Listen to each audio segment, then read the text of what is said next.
आइए आज चलते हैं एक प्रसंग की तरफ, जो प्रसंग को परम पूज्य गुरु महाराज साहब अक्सर अपने भक्त गणों को समझाने के लिए रखा करते थे। एक गांव में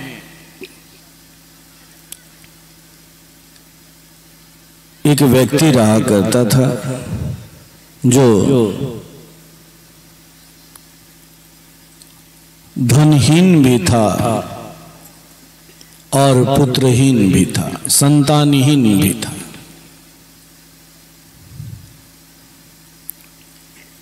संतान की कमी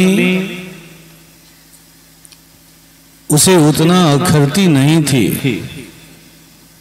जितना उसे धन की कमी अखरती थी। कहते हैं कि गरीबी की जो मार होती है ना, वो ऐसे ही होती है, रोज तिल तिल करके मारती है। ठीक वैसे ही स्थिति थी उस व्यक्ति की। वो कितना भी धन कमाने का प्रयास करता, कितना भी परिश्रम करता, मेहनत करता, लेकिन उसके पास धन ठहरता ही नहीं था। उसकी गरीबी कभी दूर हो ही नहीं पाती थी। वो बड़ा ही परेशान रहता। अपने सगे संबंधियों से, अपने इष्ट मित्रों से वो अक्सर इस बात की चर्चा करता। गांव में कुछ बुद्धिजीवी लोग भी थे। ये बुद्धिजीवी लोग हर जगह होते हैं, तो वो अक्सर उसे सलाह दिया करते कि ऐसा करो, किसी संत महात्मा के शरण में जाओ,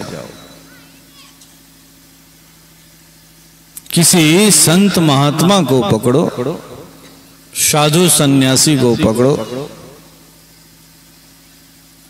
और जब उनके सामने अपनी बात को रखोगे तो अगर उनकी दया हो गई तो तुम्हारी दशा पलट सकती है,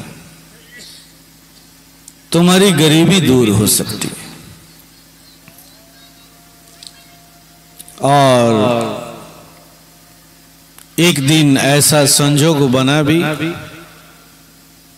उस गांव में सत्संग का आयोजन हुआ। जैसे कि इस गांव में सत्संग का आयोजन कल से चल रहा है, सत्संग का कार्यक्रम चल रहा है, गुरु की चर्चा हो रही है, गुरु के कृतियों का गुणगान हो रहा है, ब्रह्म विद्या की चर्चा हो रही है। हम मानवों का लक्ष्य क्या है, उस लक्ष्य के बारे में हमें सचेत किया जा रहा है, बताया जा रहा है। ठीक वो बहु ऐसे ही उस गांव में भी सत्संग का आयोजन रखा गया था, और उस सत्संग में एक से बढ़कर एक सिद्ध महात्मा आए हुए थे, महापुरुष आए हुए थे। अपनी जिज्ञासा को लेकर के वो व्यक्ति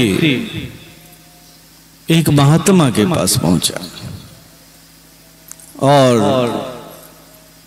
उनसे अपनी बात को रखा। जी गुरु जी, मेरे जीवन में हमेशा से आर्थिक तंगी बनी रहती है। मैं कितना भी परिश्रम करता हूँ, कितना भी मेहनत करता हूँ, मेरी गरीबी दूर नहीं होती।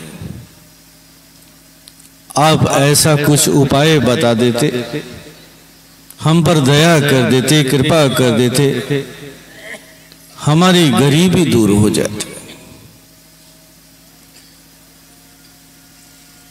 वो जो साधु थे, वो जो महात्मा थे, उस व्यक्ति को बड़ा ही गौर से देखे, मंद मंद मुस्कुराने लगे,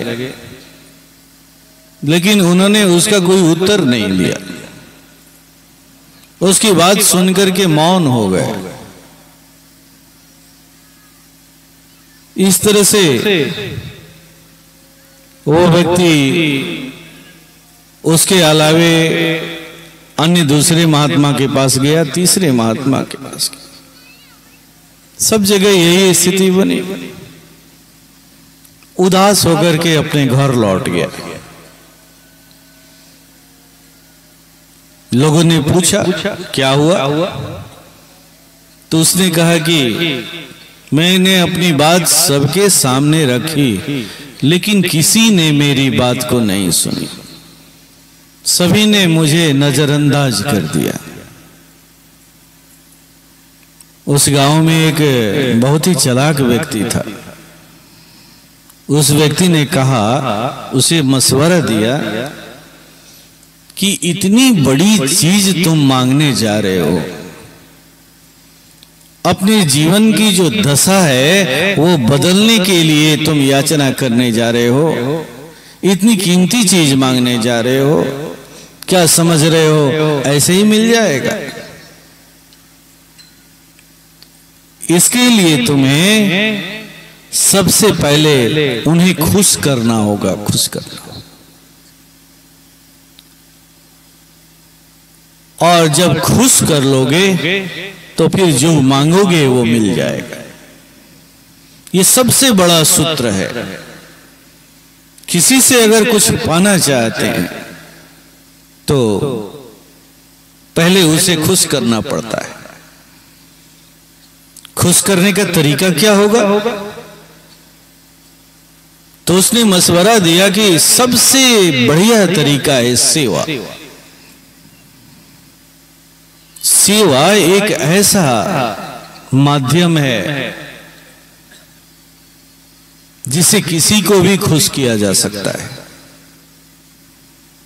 कहते हैं ना, प्रबल प्रेम के पाले पड़कर प्रभु को नियम बदलते देखा। सेवा से जो प्रेम पैदा होता है,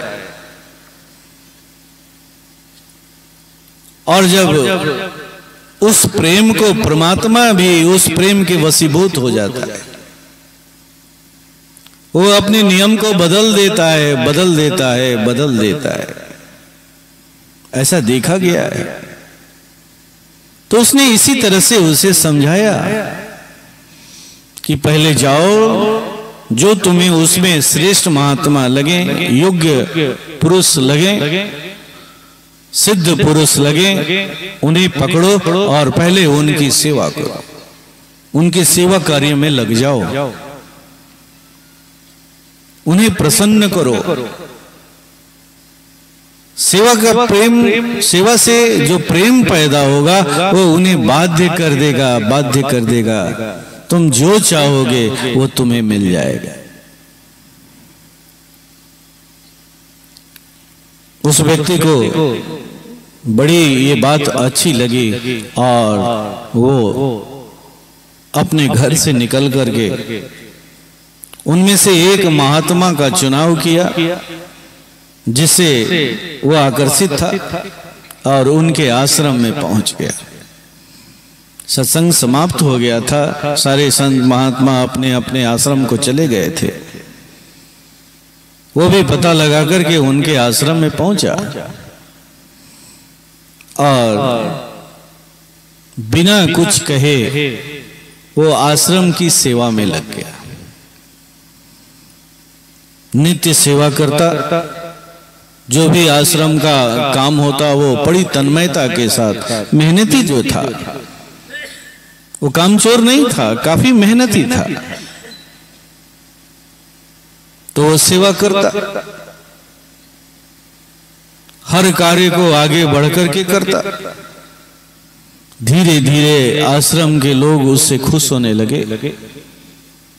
ये आवाज गुरुजी तक भी पहुंची। गुरुजी भी उस पर अपनी नजर रखने लगे और उन्होंने भी पाया कि ये व्यक्ति जो है ना अद्भुत सेवक है, अद्भुत सेवक है। कहा ना कि प्रबल प्रेम को के पाले पढ़कर प्रभु को नियम बदलते देखा। उसकी सेवा से जो प्रेम पैदा हुआ, उस प्रेम के वशीभूत होकर के गुरुजी ने उसे एक दिन अपने पास बुलाया और कहा कि बोलो क्या चाहते हो, तुम्हारा यहां आने का मकसद क्या है, क्या चाहते हो। उस व्यक्ति ने पुनः वही शर्त रखा, गुरुजी मैं कितना भी परिश्रम करता हूं मेरी गरीबी दूर नहीं होती, आप कुछ ऐसा कर देते कि मेरी गरीबी दूर हो जाती। गुरुजी उसकी बात सुनकर के पुनः मौन हो गए। मन ही मन गुरुजी सोचने लगे कि कितना ये अभागा है, मेरे पास जो विद्या है ब्रह्म विद्या, मैं ब्रह्म विद्या का धनी हूं, इस विद्या को ये नहीं मांग रहा है, मांग भी रहा है तो धन मांग रहा है, जो उस ब्रह्म विद्या के सामने बहुत ही छोटा है, बहुत ही छोटा है। गुरुजी मौन हो गए। गुरुजी ने कोई उत्तर नहीं दिया। यही तो होती है सदगुरु की खासियत। भगवान से आप जो मांगेंगे वो दे देगा, लेकिन गुरु कभी भी वो चीज नहीं देता है जो आपके लिए उचित नहीं है। यही तो फर्क है भगवान और गुरु में। भगवान और गुरु में यही फर्क है। गुरु आपको वही चीज देता है जो आपके भले के लिए है, जिसमें आपका निज का उत्थान है। जो आपके लिए उचित समझता है वही देता है, जो अनुचित समझता है वो नहीं देता है, नहीं देता। तो ऐसे ही सिद्ध गुरु थे, वो सदगुरु थे, वो मौन हो गए। लेकिन वो व्यक्ति भी कम नहीं था। व्यक्ति मौन होता देख करके पुनः वहां से लौट करके वो अपने सेवा कार्य में लग गया।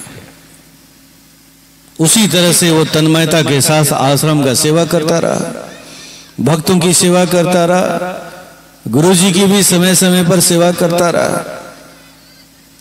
फिर कुछ दिन के बाद गुरुजी उस पर काफी प्रसन्न हुए, उसकी किसी सेवा से काफी प्रसन्न हुए और फिर उन्होंने बुला करके कहा कि गुरुजी आप कुछ ऐसी दया कर। उन्होंने गुरुजी ने पूछा कि बोलो क्या चाहते हो।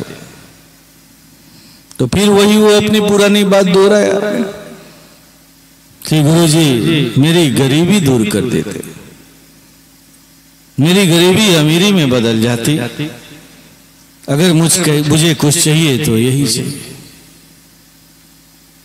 इस बार गुरुजी मजबूर हो गए। गुरुजी ने कहा कि ठीक है। गुरुजी ने उसे एक मंत्र दिया और कहा कि तुम इसका अभ्यास नित्य करना। जब इसका अभ्यास करोगे तो कुछ दिनों के बाद तुम्हारे जीवन में धन प्राप्ति की परिस्थिति तैयार हो जाएगी, परिस्थिति बनने लगेगी, एक रूट बनने लगेगा, जिस रूट के माध्यम से तुम्हारे जीवन में धन का आवागमन शुरू हो जाएगा। जैसे ही गुरुजी ने वो मंत्र दिया, वो व्यक्ति उस मंत्र को स्वीकार किया गुरुजी से और अपने घर चला आया। रात दिन गुरु जी द्वारा बताई गई प्रविधि का अभ्यास करने लगा और ठीक जैसा कि गुरु जी ने उसे बताया था ठीक वैसा ही हुआ।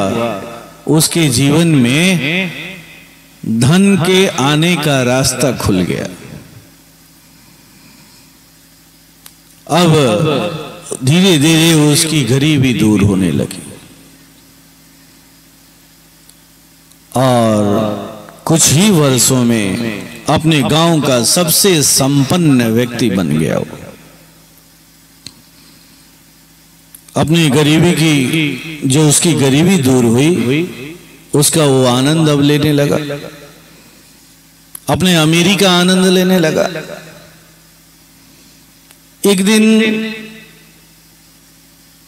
उसने ऐनक में देखा कि उसके एक बाल तिनक गया है, बाल पकने शुरू हो गए हैं। तो उसे याद आया कि अरे अब मैं बूढ़ा होने लगा हूं, कुछ दिनों के बाद मेरी मृत्यु भी हो जाएगी, तो फिर इस धन का क्या होगा? ये जो धन है, इतना अफरात धन है, इसका क्या होगा? इसका सुख कौन भोगेगा? काश इस सुख को भोगने वाला कोई संतान होता और फिर संतान की कामना लेकर के, इच्छा लेकर के पुनः वो उस आश्रम में पहुंच गया और गुरु जी की सेवा में लग गया। फिर वैसे ही गुरु जी की सेवा करने लगा, आश्रम की सेवा करने लगा। गुरु जी एक दिन प्रसन्न हुए, उसे अपने पास बुलाए और पूछा कि बोलो अब क्या चाहते हो? तो फिर उसने अपनी बात को रखा, गुरु जी आपकी कृपा से, आपकी दया से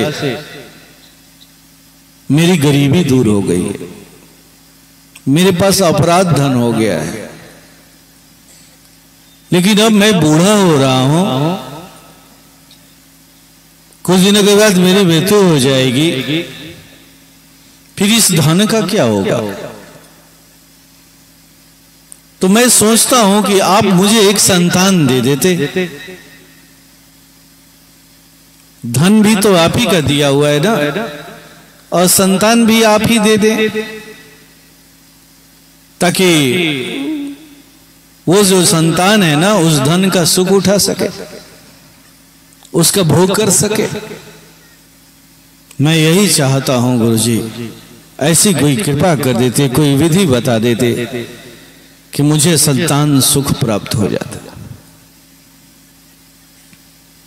इस बार भी गुरुजी ठीक वही बात सोचने लगे, कितना बड़ा मूर्ख है ये, हमसे वो चीज नहीं मांग रहा है जिस चीज का मैं धनी हूं, मांग भी रहा है तो क्या मांग रहा है? पहली बार भी इसने धन मांगा, अब ये संतान मांग रहा है। मैंने कल जब अपने संदेश को शुरू किया था तो एक बात कहा था, एक मानव जीवन की सबसे महत्वपूर्ण उपलब्धि क्या है? तो तीन चीज है। पहला है गुरु, दूसरा है गुरु का सत्संग, और तीसरा है ब्रह्म विद्या। मैंने एक और बात कही थी कि गुरु तक 80% लोग पहुंच जाते हैं, बचे 20% लोग गुरु के सत्संग तक भी पहुंच जाते हैं, लेकिन गुरु के द्वारा जो ब्रह्म विद्या प्राप्त होती है, उस ब्रह्म विद्या को प्राप्त करने वाले, उसे अपने जीवन में उतारने वाले 1% भी नहीं होते। वो 1% से कम में होते हैं, दशमलव में होते हैं, दशमलव में होते हैं। तो यही बात गुरु जी सोच करके चिंतित हो गए गुरु भी उसे मिल गया है, गुरु के पास पहुंच भी गया है, आश्रम में रह करके नित्य सत्संग भी कर रहा है, लेकिन फिर भी वो उस धन को प्राप्त नहीं करना चाहता है जो उस सदगुरु के पास है, उस ब्रह्म विद्या को नहीं प्राप्त करना चाहता है। मांग भी रहा है तो संतान सुख मांग रहा है, लेकिन गुरुजी उसकी सेवा से काफी प्रसन्न थे। गुरुजी ने कहा कि चलो ठीक है, जैसे धन दिया वैसे संतान प्राप्ति का भी मार्ग मैं तुम्हें बता देता हूं। ऐसा करो कि गुरुजी ने उसे एक मंत्र दिया और कहा कि जाओ इस मंत्र का अभ्यास करो। जब अभ्यास करोगे तो तुम्हारे जीवन में संतान सुख का अवसर प्राप्त होगा, ये कमी दूर हो जाएगी। और वो व्यक्ति खुशी खुशी उस मंत्र को लेकर के घर आया, पुनः नित्य अभ्यास में लग गया और ठीक कुछ ही दिनों के बाद उसे संतान सुख की प्राप्ति हुई। जैसे ही घर में संतान आया, घर में खुशहाली बढ़ गई, धन की कोई कमी नहीं थी, गरीबी तो थी नहीं, और ऊपर से संतान सुख। अब वो अपने सुख में डूब गया। संतान भी एक सदगुरु का दिया हुआ संतान था, बड़ा होनहार था, उसका विकास बड़ा तेजी के साथ हो रहा था। और जैसे जैसे उसका विकास हो रहा था, वो व्यक्ति उसे देख करके रोज आनंदित होता, रोज खुश होता। एक दिन उसके मन में एक और बात उठ गई कि ये संतान पूरी तरह से अभी तो जवान नहीं हो पाया है और मैं बूढ़ा होता चला जा रहा हूं। अगर बीच में ही मेरी मृत्यु हो जाएगी तो फिर क्या होगा? मेरी मृत्यु हो जाएगी तो क्या होगा? मैं इस संतान को उस धन का सुख भोगते हुए नहीं देख पाऊंगा। मैं चाहता हूं कि कोई ऐसा वर मिल जाता जिससे मैं बहुत दिन तक जिंदा रहता और इस संतान को जवान होते देखता और फिर उस धन के सुख को प्राप्त होते हुए देखता। उसमें कितना आनंद आता है, इस आनंद का मैं अनुभव करना चाहता हूं। और यही विचार उसके अंदर में इस भाव को पैदा किया कि काश गुरुजी मुझे कोई ऐसा वर देते थे कि मैं अमर हो जाता, मेरी मृत्यु ही नहीं होती। और फिर इसी कामना को लेकर के पुनः वह गुरुजी के पास पहुंच गया। फिर गुरुजी की सेवा में लग गया। जो उसे वो सूत्र प्राप्त हो चुका था कि अगर कुछ प्राप्त करना है तो उसका सबसे सुंदर माध्यम है सेवा। सेवा, इतना सेवा करो, इतना सेवा करो, इतना सेवा करो कि वो बाध्य हो जाए देने के लिए। और ठीक हुआ भी ऐसा ही। गुरुजी उस पर प्रसन्न हो गए, अपने पास बुलाए और गुरुजी ने कहा कि बोलो अब क्या चाहते हो। गुरुजी ने कहा है, उस व्यक्ति ने कहा कि गुरुजी आपने ही मुझे धन भी दिया है, आपने ही मुझे संतान भी दिया है, ये दोनों ही तो आप ही के हैं, मेरा तो कुछ भी नहीं है। देखिए कितनी चालाकी से वो गुरुजी को ठग रहा है, समझा रहा है। ऐसी चालाकियां हम लोग भी रोज सुनते हैं। गुरुजी वो जो धन है ना वो आप ही का तो दिया हुआ है, वो आप ही का है। संतान भी आप ही का दिया हुआ है, वो आप ही का है। और मैं सोचता हूं कि जब वो संतान जवान हो जाए तो उस धन को उसी को तो भोगना है, वो तो आप ही का संतान है और उसी को उसका सुख भोगना है। लेकिन मैं उसको इस सुख को भोगते हुए देखना चाहता हूं। इसलिए गुरुजी मैं चाहता था कि आप मुझे अमर कर देते। गुरुजी उसकी बात सुनकर के माथा पकड़ लिया। फिर वही बात सोचने लगे कि अब क्या होगा इसका, इसकी तृष्णा तो समाप्ति नहीं हो रही, अब क्या होगा। तो गुरुजी ने कहा कि ठीक है, तुम्हें अमर होने का मैं मार्ग बताता हूं। ऐसा करो कि यहां से 50 किलोमीटर की दूरी पर एक जंगल पड़ेगा। फला दिशा में जब जाओगे तो एक जंगल पड़ेगा 50 किलोमीटर की दूरी पर। फिर उस जंगल को पार करोगे तो फिर उस जंगल से आगे 10 किलोमीटर जाओगे आगे तो एक छोटा सा जंगल मिलेगा और उस जंगल के मध्य में एक सरोवर होगा। उसी सरोवर में जाकर के तुम्हें स्नान करना होगा। जब वहां जाकर के उस सरोवर में स्नान कर लोगे तो तुम अमर हो जाओगे। व्यक्ति खुशी खुशी अपने घर लौटा। अब वो सवेरा होने का इंतजार भी नहीं कर रहा है। मध्य रात्रि थोड़ा सा ही बीता था, करीब 3 बज रहे होंगे सुबह के। अभी पूरी तरह से साफ भी नहीं हुआ था, अंधेरा ही था। वो घर से निकल पड़ा और वो चलते चलते चलते चलते 50 किलोमीटर की दूरी भी तय कर गया। जब 50 किलोमीटर के करीब पहुंचा तो उसे एक जंगल दिखाई पड़ा। जब जंगल दिखाई पड़ा तो उसका उत्साह और बढ़ गया। गुरुजी ने ठीक कहा है, जंगल तो दिखाई पड़ रहा है। अब 50 किलोमीटर चलने के बाद व्यक्ति को थकना चाहिए, लेकिन वो थक नहीं रहा है। उस जंगल को देख करके उसका उत्साह और बढ़ जाता है, उसकी गति और बढ़ जाती है।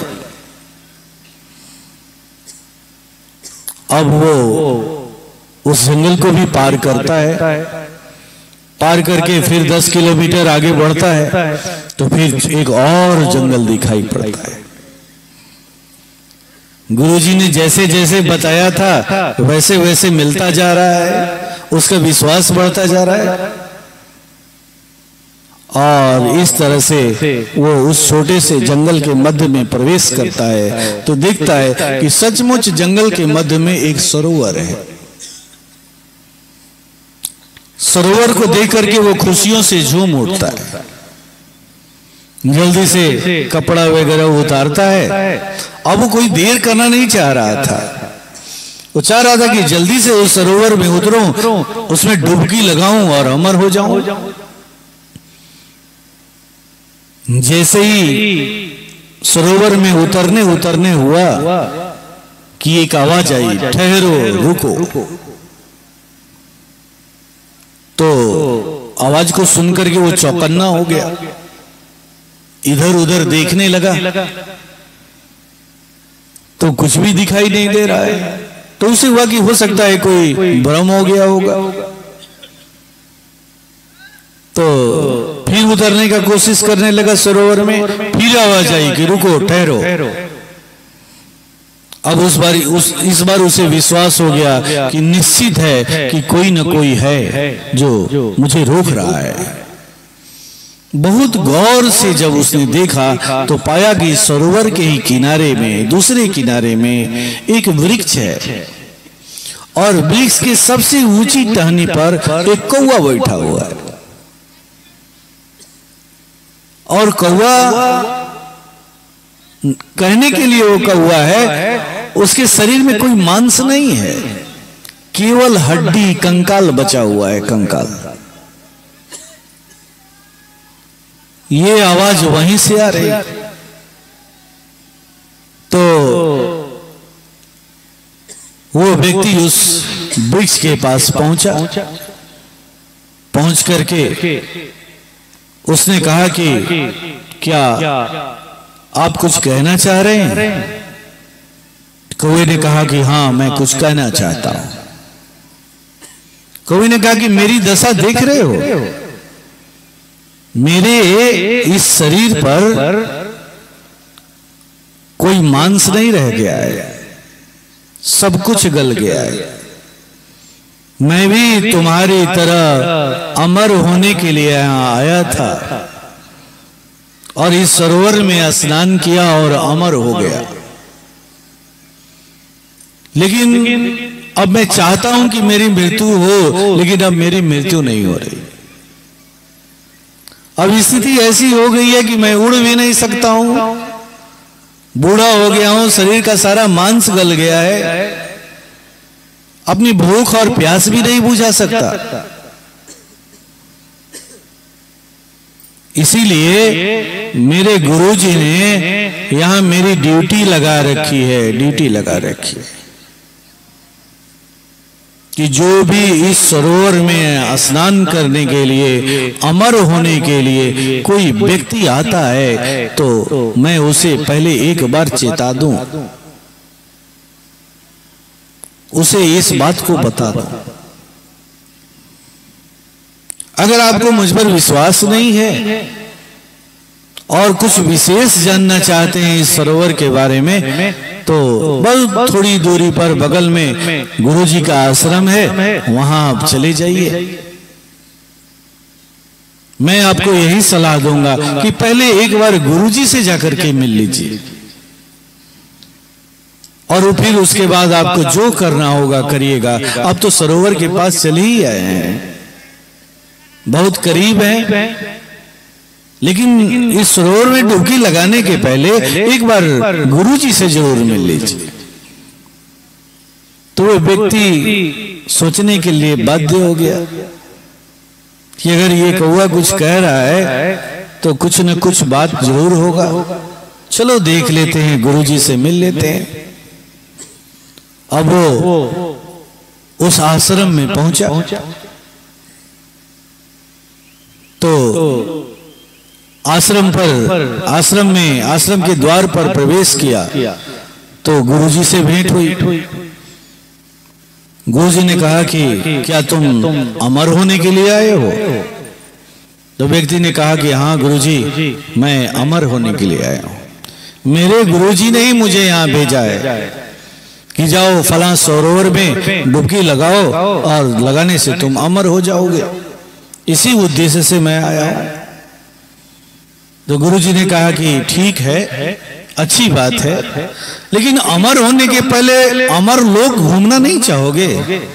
चलो थोड़ा मैं तुम्हें अमर लोक घुमा देता हूं, थोड़ा अमर लोक घूम लो, उसके बाद डुबकी लगाना। तो व्यक्ति ने कहा कि हाँ हाँ गुरुजी, जरूर हम अमर लोक देखना चाहेंगे, ये तो बहुत ही अच्छी बात है।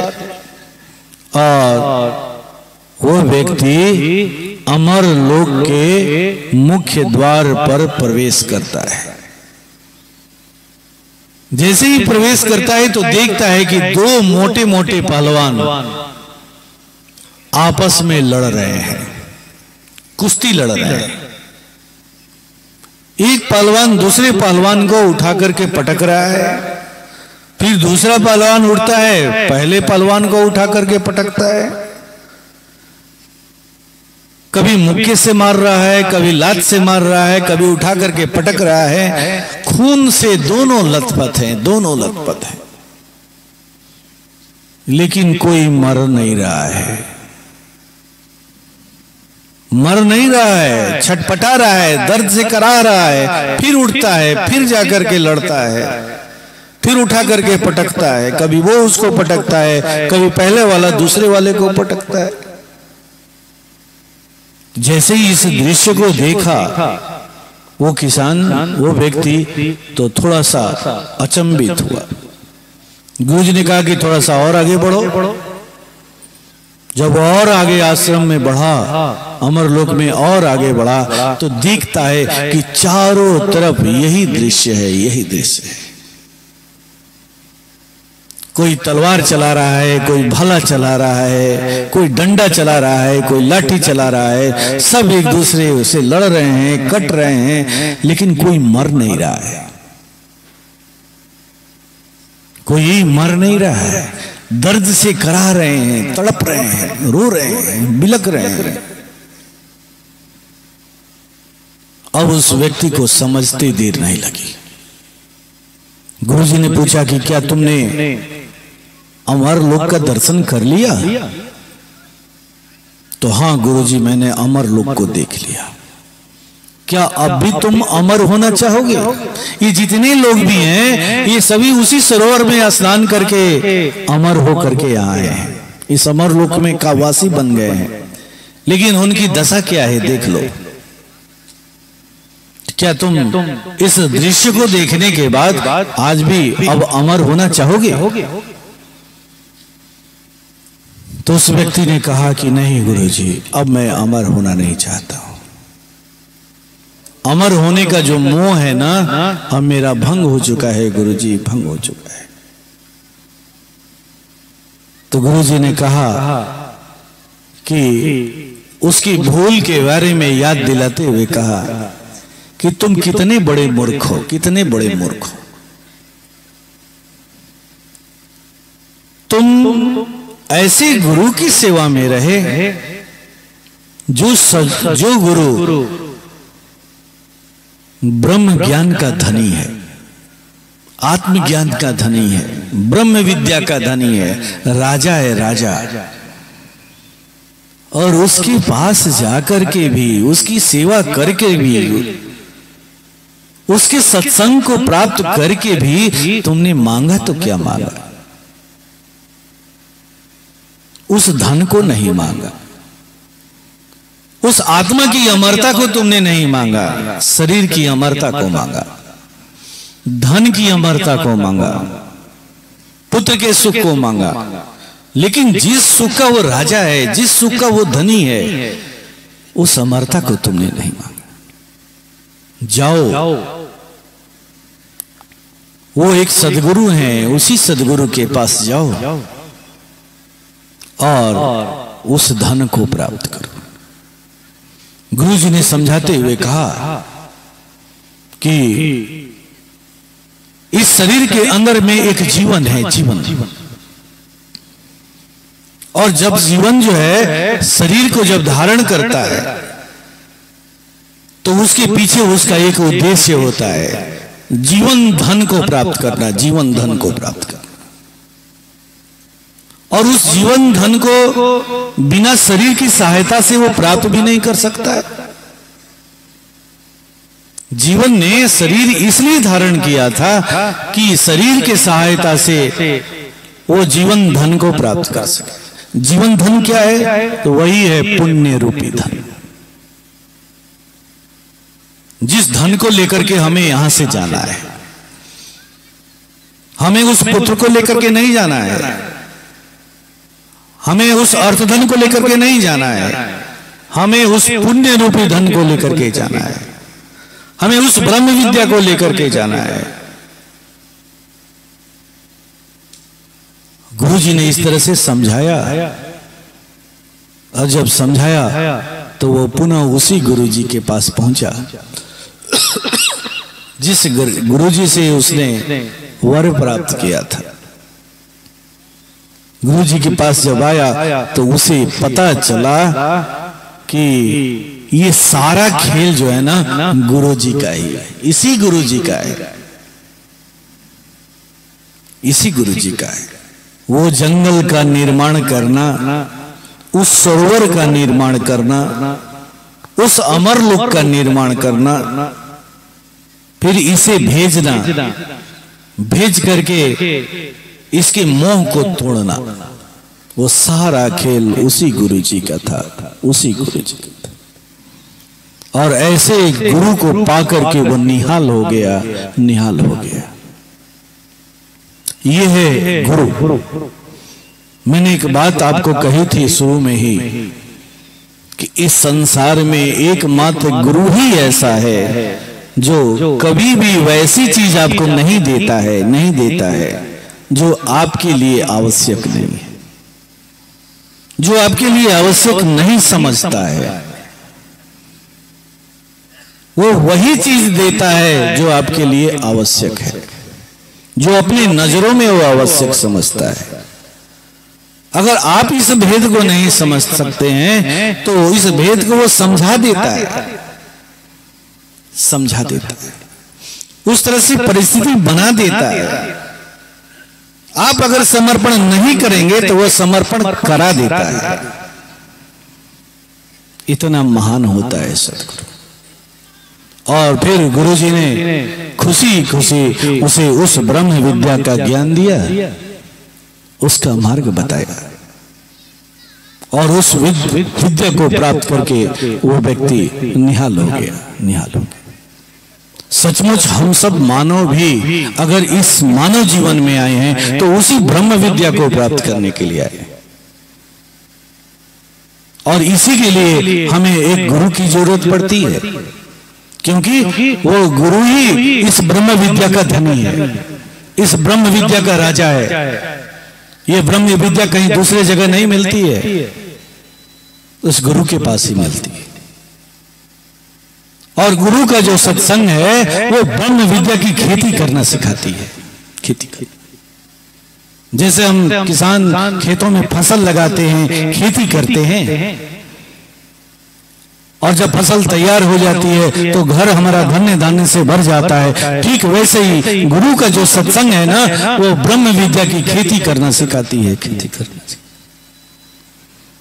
और जब इस सत्संग का दामन पकड़ करके हम उस ब्रह्म विद्या गुरु द्वारा बताए गए प्रविधि के द्वारा उस ब्रह्म विद्या की जब खेती करते हैं तो एक दिन वो ब्रह्म विद्या हमारे जीवन में उतरने लगती है, उतरने लगती है, उतरने। और हमारा इस मानव जोनि में आने का जो उद्देश्य है वो सार्थक हो जाता है, सार्थक हो जाता है। इसीलिए तो भक्त कहता है कि प्रभु ऐसी दया हो कि जीवन निरर्थक जाने न पाए। ये जीवन मिला है कुछ अर्थ कमाने के लिए, अर्थ कमाने के लिए, अर्थ कमाने के लिए, निरर्थक जाने के लिए नहीं। और वो अर्थ ही है वो ब्रह्म विद्या, वो पुण्य रूपी धन।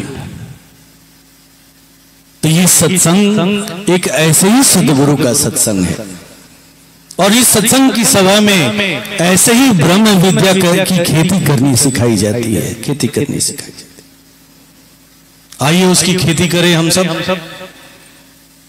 इसके लिए आवश्यक है कि हम सब सीधी तरह से बैठ जाएं। परम पूज्य गुरु महाराज साहब ने